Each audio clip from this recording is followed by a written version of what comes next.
Muy buenas tardes a todos, un saludo cordial.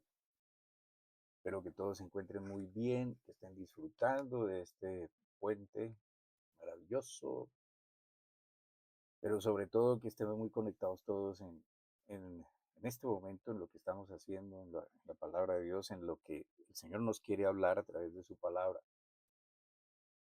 Y la pregunta que quiero dejar como iniciando este tema es, ¿en quién confiamos? Cuando clamamos a Dios, cuando expresamos esa palabra a Dios, ¿a quién nos estamos dirigiendo? Lo conocemos, sabemos quién es, entendemos su voluntad, sabemos cuál es su propósito, su alcance, su deseo para nosotros. Y lo digo porque estamos pasando por un tiempo difícil en el país, sobre todo algunas personas que han sido demasiado afectadas, han perdido algunos seres queridos, amigos, propiedades, en fin, su trabajo de muchos años se ha derrumbado. Y Y de ahí en adelante, ¿qué? ¿Cuál es su esperanza? ¿Qué está puesta en el gobierno, en la buena voluntad de las personas, en un milagro, en su capacidad propia? ¿En qué?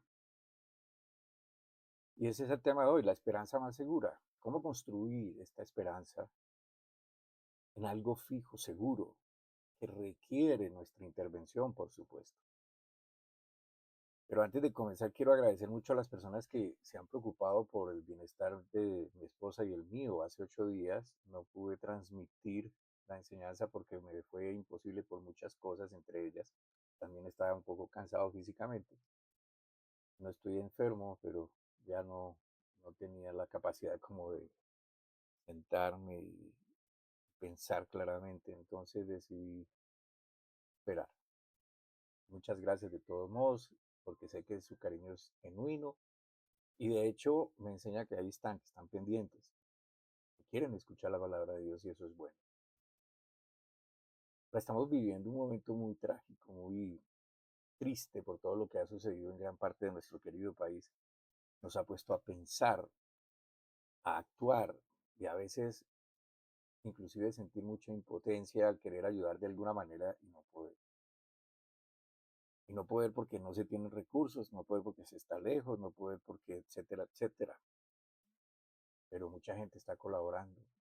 Es impresionante, ha impactado en el exterior, la gente se ha unido para trabajar y ayudar a los demás.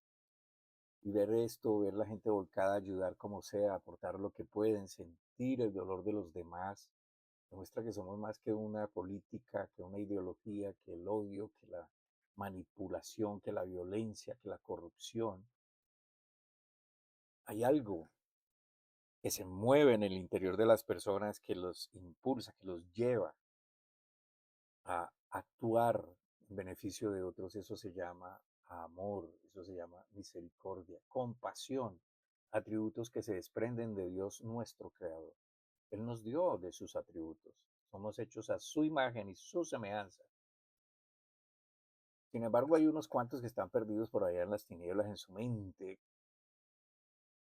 Son los que en medio de tanto infortunio y dolor quieren, la verdad yo no entiendo qué, con sus discursos incoherentes, con sus chistes perversos, porque usan el dolor ajeno, violencia verbal y en últimas un odio y un resentimiento que por supuesto viene de lo que siempre ha existido en sus corazones, como claramente lo enseña la palabra de Dios. ¿Por qué son así? Porque han guardado en su interior mucho resentimiento, les falta amor. En Lucas, por ejemplo, en el capítulo 6, versículo 45, dice, el hombre bueno del tesoro bueno del corazón saca lo bueno, y el hombre malo del mal tesoro de su corazón saca lo malo, porque de la abundancia del corazón habla la boca. O en Judas, capítulo 1, versículo 16, dice, estos se quejan de todo y todo lo critican, andando según sus propios malos deseos. Su boca habla arrogancias, adulando a las personas para sacar provecho. Y por ahí hay muchas otras escrituras que no pues no las voy a tocar hoy porque no es el objeto, solamente quiero como ilustrar lo que quiero decir con la palabra de Dios. Y por eso quiero hoy más bien enfocarme en un tema que considero es lo más necesario, es lo más importante para nosotros, para todos hoy, en este tiempo, que es crear, desarrollar, establecer una esperanza sólida y segura y no simplemente ir a la deriva por el mundo. Nosotros todos creo que sin lugar a duda hemos visto muchas noticias, oído muchas noticias, videos de testimonios de personas que en medio de la tragedia invocaban a Dios, algunos conociendo a ese Dios, otros porque es lo que se acostumbra, se suele decir en momentos de angustia y es lo que primero sale, aun cuando no tienen ningún conocimiento de a quién se están dirigiendo. Y lo digo de esa manera porque es como un llanto, es como un clamor, a ver si de pronto hay un Dios allí que pueda intervenir, pero no se conoce, y no se conoce porque si lo conociésemos bien, estaríamos en medio de la tragedia, dominando todas estas cosas. No, yo no digo en ningún momento que no se sientan cosas. Lo que digo es que tendríamos en la mente algo mucho más fijo que simplemente una exclamación. Otros, otros acompañan la palabra Dios seguido de una grosería y otros en forma de exclamación derivada del sentimiento que más pesa en ese momento hablan. Nos dicen, por ejemplo, Dios mío, otros bendito Dios, ten misericordia, alabado Dios, otros dicen suficiente Dios, como dando órdenes. Y claro, vuelvo y digo, no es que uno no sienta, el asunto es cuando uno expresa esto, ¿qué es lo que pretende? ¿Qué es lo que, qué es lo que quiere que pase? Porque conocer de Dios nos da seguridad en medio de tanta angustia. Y entonces todo esto refleja un gran sentido que es lo que la gente piensa o siente que o quién es Dios. Y lanzo un par de preguntas. ¿Es acaso Dios alguien a quien nosotros le decimos lo que tiene que hacer y cuándo lo tiene que hacer? ¿Es un Dios que debe responder de inmediato a cualquiera sea nuestro requerimiento, nuestra inquietud, nuestra necesidad? Falta conocimiento, entendimiento sobre quién es Dios, el creador de todas las cosas, conocimiento de ese Dios que la mayoría reconoce como el todopoderoso, el que todo lo sabe, el que todo lo ve, Dios que siempre, y lo digo dramáticamente, porque cuando uno estudia la palabra, pareciera que nuestro Dios ruega a los hombres a lo largo de la historia de la humanidad que se vuelvan a Él. Como si él necesitara de que nosotros lo volteáramos a mirar, le creyéramos, reconociéramos su existencia y nos suplica. Y sí, en muchas partes está como un ruego a nosotros y los hombres lo ignoramos. Por ejemplo, en Jeremías capítulo 4 versículo 22, y por favor ponga atención muy bien a estas palabras. Y es que mi pueblo es necio y no me conoce. Son gente que no piensa ni entiende. Son sabios para hacer el mal, pero no saben hacer el bien. En Jeremías capítulo 6, versículo 19 dice, óyeme bien, tierra. Voy a traer sobre este pueblo un mal que es producto de sus pensamientos. Aquí no es producto de que Dios quiso, producto de lo que ustedes mismos piensan. Pues no quisieron obedecer mis palabras y aborrecieron mi enseñanza. Ahí mismo en Jeremías capítulo 7, versículos 23 al 24. Al contrario, esto fue lo que les ordené. Escuchen mi voz y yo seré su Dios y ustedes serán mi pueblo. Vayan siempre por el camino que yo les mandé seguir para que les vaya bien. Pero ellos no me hicieron caso ni me prestaron atención, sino que por la terquedad de su malvado corazón siguieron sus propios consejos y en vez de avanzar, retrocedieron. Más versículos pertinentes ahí. relacionados así. Es Dios diciendo, escúchenme, entiéndanme, conózcanme, sepan quién soy, sepan qué es lo que quiero para ustedes. Y el resumen es que les vaya bien. ¿Y por qué no nos va bien? Porque somos tercos, porque no queremos conocer, porque no oímos, porque no hacemos como Él dice. Porque creemos que escuchar a Dios es ser retrógrado. Creemos que escuchar a Dios es volverse religioso, es volverse fanático, y entonces nos va mal. Y entonces Dios deja que el producto de lo que nosotros pensamos y hacemos, pues se dé. Y lo vemos, y lo sufrimos. Ahora, note por favor que ninguno de estos versículos que cité habla de practicar cultos, procesos religiosos, hacer pactos, prometer o hacer sacrificios. Ninguno de ellos. Ni nunca en la palabra va a encontrar usted eso. Todos ellos hablan de conocerlo, de escucharlo, de hacer como Él enseña. Ese es el objeto de toda la Biblia, que conozcamos y entendamos a Dios. Y cuando esto hacemos, entonces también podremos comprender quién es el Hijo, cuál fue su objetivo en la tierra, quién es el Espíritu Santo, qué hace, quién es el Padre y cómo Él opera y cómo esa Trinidad o triunidad ha obrado en beneficio de toda la humanidad. Entonces no podemos exclamar simplemente, porque eso se llamaría usar el nombre de Dios en vano. ¿Sí? Cuando uno se dirige a una persona que conoce, entiende quién es, conoce su carácter, conoce sus gustos y sabe cómo dirigirse a esa persona, o por lo menos procura comunicarse bien con esa persona. Cuando uno no, simplemente dice cualquier nombre. Entonces Él está orando o Él quiere orar en beneficio de toda la humanidad. De resto, cualquier concepto que se tenga sin ese entendimiento, sin ese conocimiento, solo sigue siendo imágenes de un Dios creado según el concepto de cada cual, de lo que por tradición ha aprendido, de enseñanzas falsas sacadas de contexto para manipular moral y espiritualmente a las personas. Y los introducen en una serie de ritos religiosos, de prácticas, y algunos hasta se espantan porque, por supuesto, las religiones están diseñadas para que el hombre se esfuerce a hacer lo que Dios no quiere que hagan, porque Él ya lo hizo. Y aquí es cuando hay que aprender a discernir y a cambiar lo viejo por lo nuevo. El vino nuevo no se puede echar en odre viejo.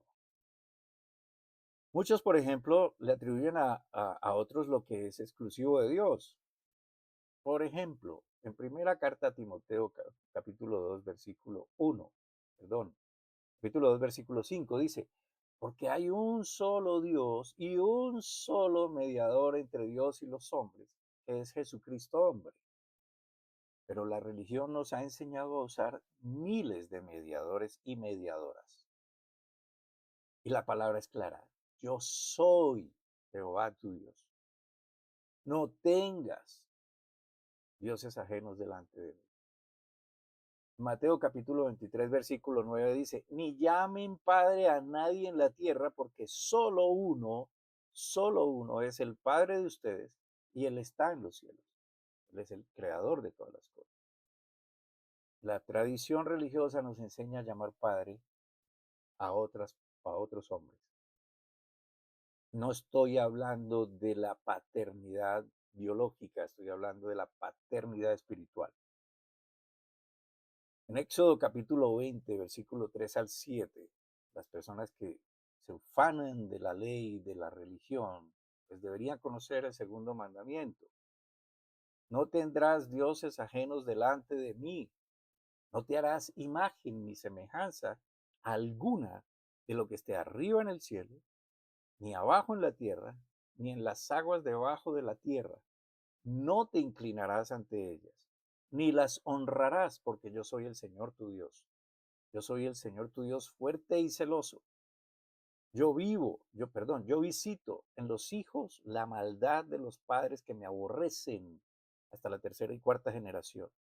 Escuche, no es la maldad cualquiera, es la maldad de los padres que aborrecen a Dios, que no enseñan a sus hijos, que primero ni lo creen y segundo ni le enseñan a los hijos que hay un Dios todopoderoso. Versículo 6, pero trato con misericordia infinita a los que me aman y cumplen mis mandamientos.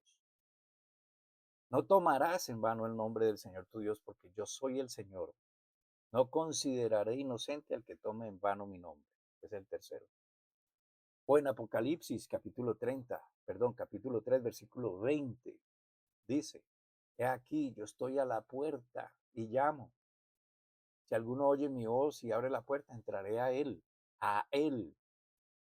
y cenaré con él y él conmigo. Humilde, por favor, ábranme. Quiero entrar, habitar en usted. Y asimismo podemos encontrar más escrituras similares donde el punto es darnos cuenta que nuestro Dios nos llama al corazón, solo llama al corazón de los hombres. No a lo que usted pueda hacer para demostrarle a él algo. Que usted le abra la puerta de su mente a él.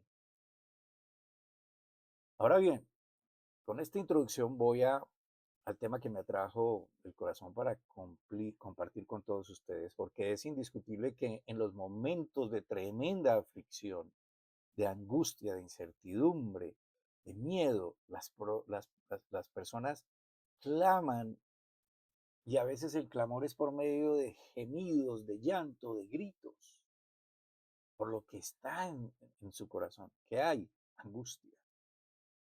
Pero por encima de esto, creo que hay un vacío del conocimiento de Dios. Porque cuando uno está seguro de algo, simplemente se concentra en ese algo, en ese alguien, de ahí se aferra. Y puede estar experimentando miedo, pero el miedo no lo domina, no lo controla. Es consecuencia de no tener una esperanza donde se puedan asir, donde se puedan agarrar fuertemente para dominar esas emociones y dejar de estar exclamando cosas simplemente por exclamar. No estoy, vuelvo y reitero, no estoy tratando de decir que sentir es malo, pues es que el Señor nos hizo con sentimientos, con emociones. Es imposible no sentir lo que se siente, pero sí se puede llevar esos sentimientos a un lugar seguro donde ya el miedo no domina, donde la incertidumbre se cambia por certidumbre y la esperanza aflora aún si la propia vida está en riesgo. El Señor se ha encargado de enseñarnos.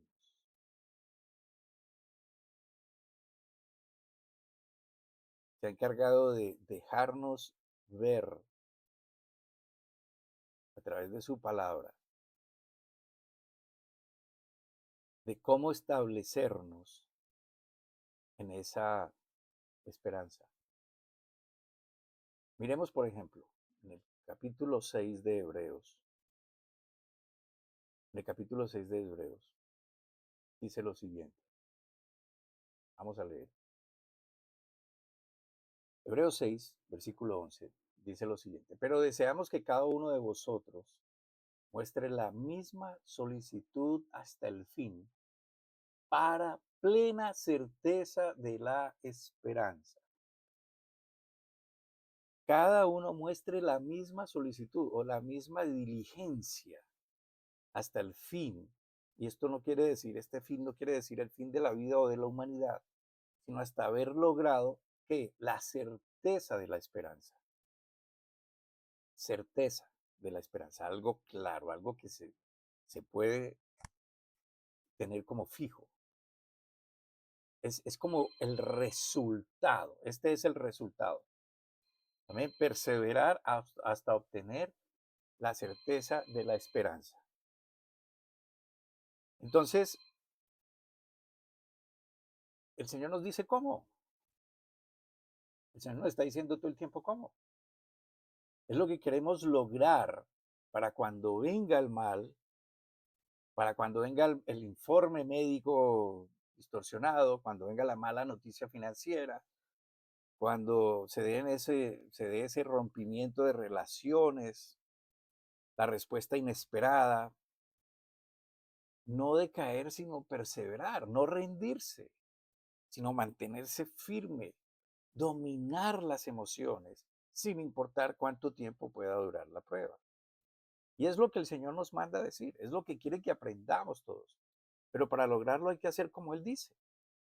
En Hebreos 6:12 dice, a fin de que no os hagáis perezosos, sino imitadores de aquellos que por la fe y la paciencia heredan las promesas.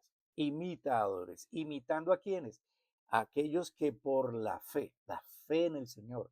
La fe en el Señor no es decir yo creo, la fe en el Señor es conocer lo que Él dice, conocer lo que Él ha hecho, conocer quién es, su capacidad, sus atributos, confiar en todo esto, conocer lo que Él dice y apegarse a lo que Él dice.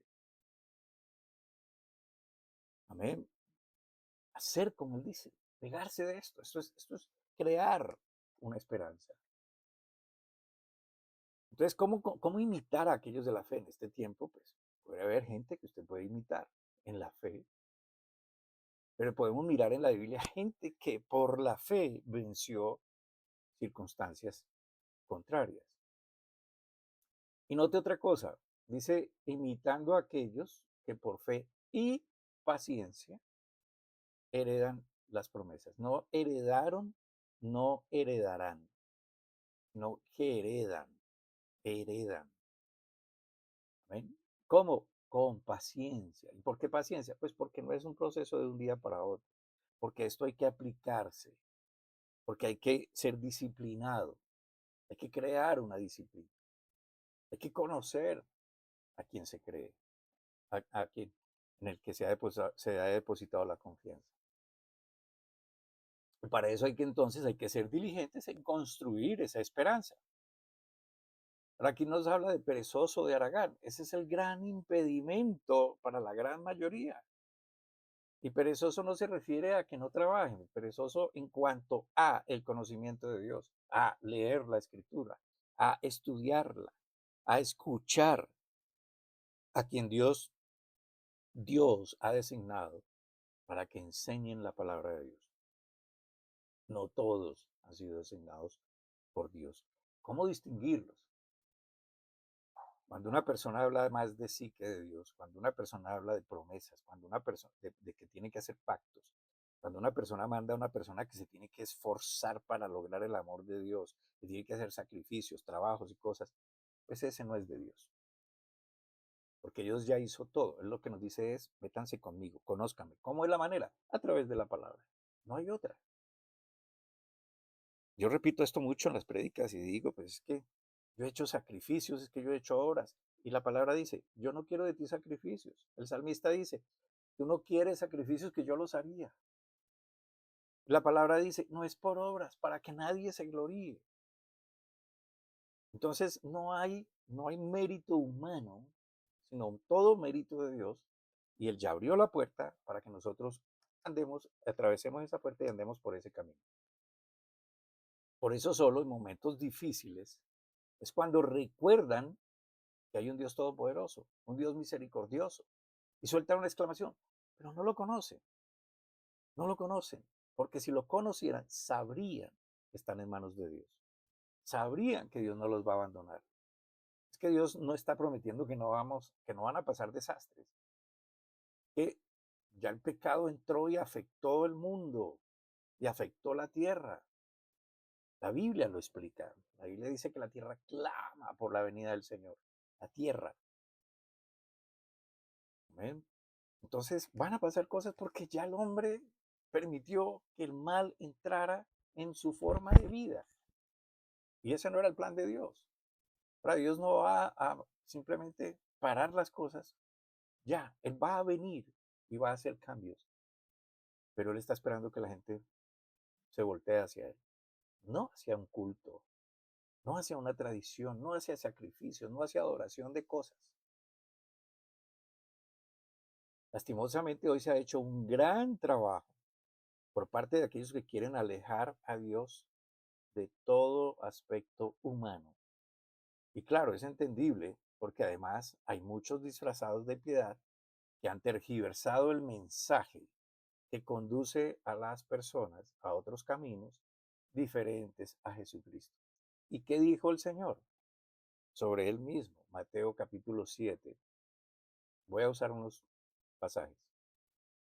Mateo 7, versículos 13 al 14 dice, entrad por la puerta estrecha, porque ancha es la puerta y espacioso el camino que lleva a la perdición.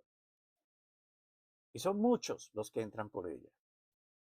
Cuán estrecha es la puerta y angosto el camino que lleva a la vida, y pocos son los que la hallan.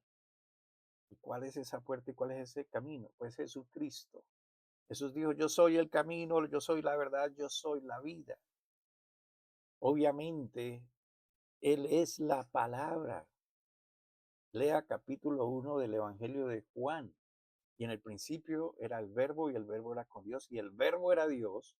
Y el versículo 14 dice, y ese verbo se hizo carne y lo vimos, dicen los testigos, como la gloria del unigénito Hijo de Dios. ¿Quién es ese? Jesús. Él es el verbo. Y en la primera carta a los Corintios, no me acuerdo bien, o la segunda carta a los Corintios, en el capítulo 14 o 15 dice, y el Espíritu es el Señor. Están hablando de la triunidad. Es el mismo. En Lucas capítulo 20, versículo 21 dice, y le preguntaron diciendo, Maestro, sabemos que hablas y enseñas rectamente y que no haces acepción de personas, sino que en verdad enseñas el camino de Dios. Estas personas pudieron entenderlo, reconocerlo. Él es el que habla correctamente, rectamente. Él es el que no hace acepción de personas. Él es el que enseña el camino de Dios, no el camino a Dios, sino el camino de Dios. Entonces las promesas se heredan por perseverar en la fe que crea una esperanza sólida, correcta, concreta, firme y cierta. Cada persona puede hacerse de ellas, pero no por merecer simplemente, no porque simplemente dije Dios mío y ya llegaron las promesas. O suficiente, ya basta Dios y ya llegaron las promesas. Es como pretender que alguien poderoso se fije en uno cuando ni siquiera nos conoce. O pretender que solo porque estamos en aflicción, ese poderoso de una vez nos resuelve todos los problemas simplemente porque estamos en gran necesidad cuando no tenemos ni idea de quién es esa persona ni tampoco él de nosotros. Acá no estoy hablando de solidaridad, como ahora está ocurriendo en nuestro país.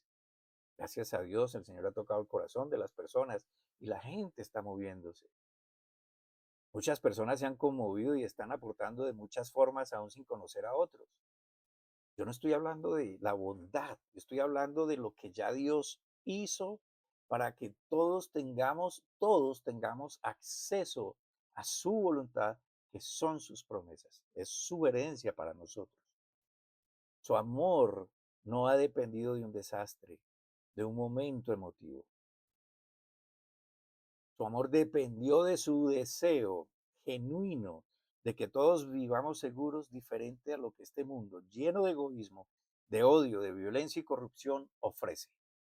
Es como, es como, a ver, esto se asemeja como a morir de hambre cuando la alacena está llena, simplemente porque hay pereza de abrirla, de mirar qué hay,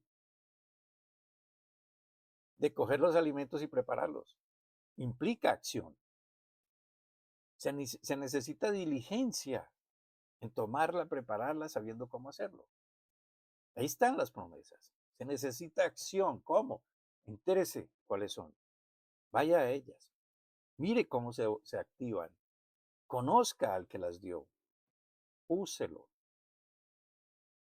El caso que nos aborda la forma de tomar esas promesas es conociéndolas, orando sobre ellas como si ya las tuviéramos en nuestra la cena espiritual.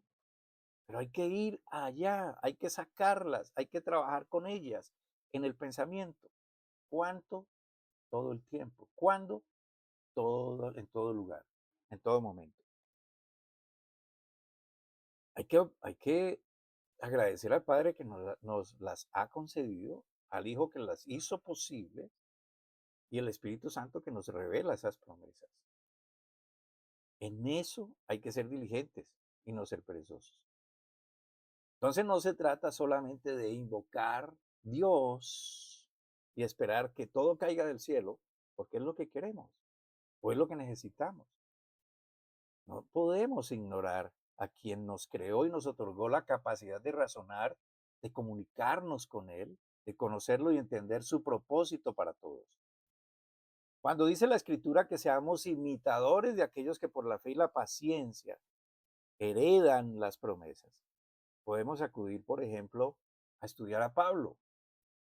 Y Pablo dijo, primera carta a los Tesalonicenses capítulo 1 versículo 2, damos siempre gracias a Dios por todos vosotros y sin cesar hacemos memoria de vosotros en nuestras oraciones.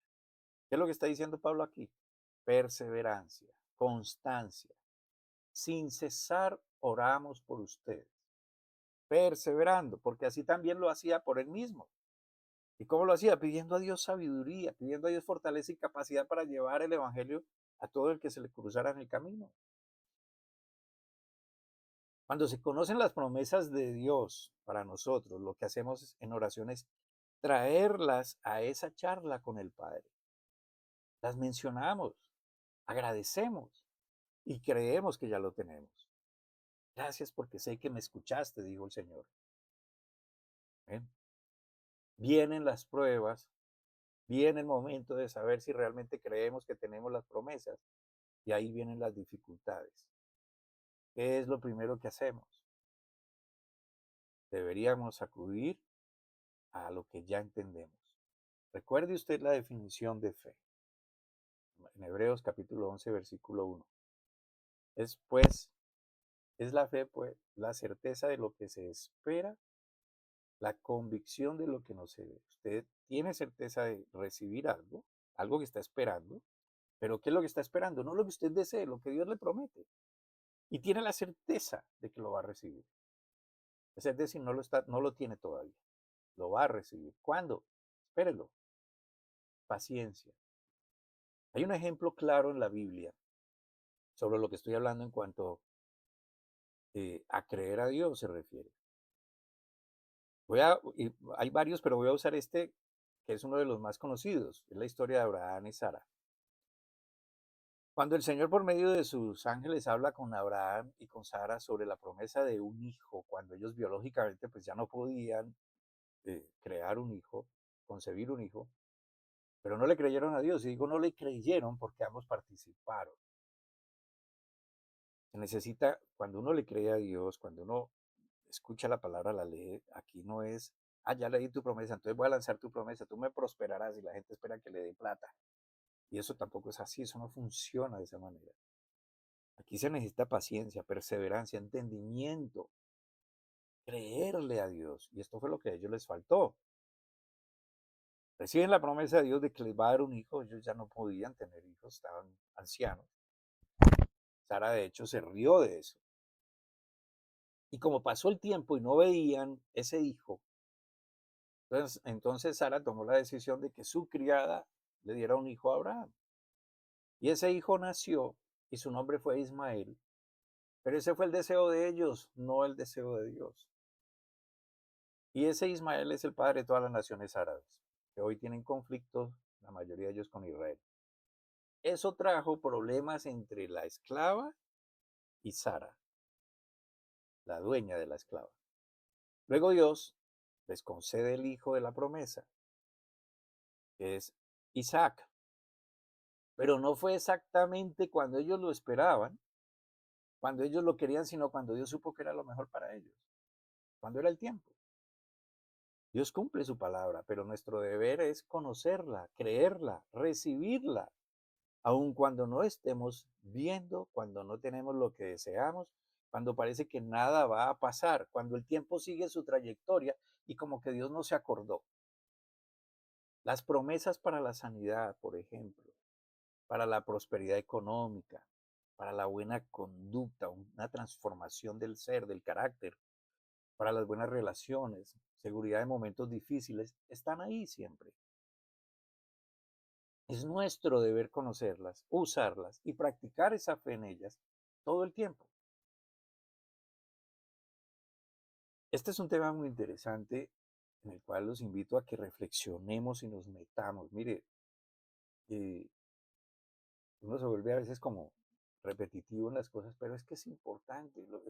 Relacionarse con Dios no es practicar una religión.